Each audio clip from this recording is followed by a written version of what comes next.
To gaishe ku jama'a.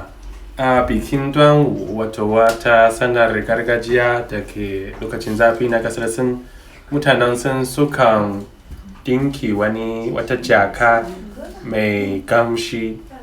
Bari mu duba ta yaya suke sarrafa wannan jaka mai kamshi. A shirya kyalaye guda biyu, a dinke su tare don su zama tamkar wani kunshi. Sannan a sanya busasshen ganye mai kamshi ciki, daga baya a dinki wata igiya a kai, ta yada za a iya rataya karamar jakar a wurare daban-daban.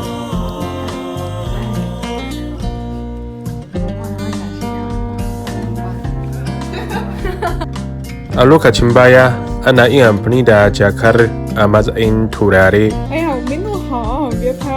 Sannu da hankali yin amfani da jakar ya zama kamar wata al'adar gargajiya ta kasar Sin, wadda har yanzu mutanen kasar Sin suna ƙoƙarin gadon fasahar tare da yada ta zuwa zuriyoyi daban-daban.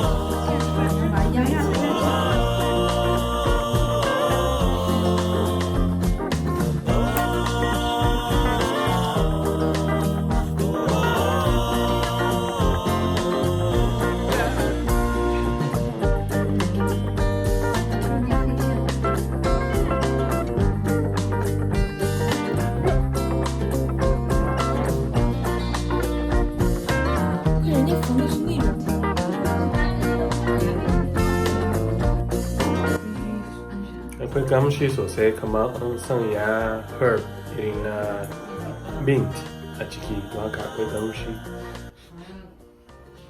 Idan mutum yana jin barci sai a yi sansana wannan, zai kamar sake samun ƙarfi kenan.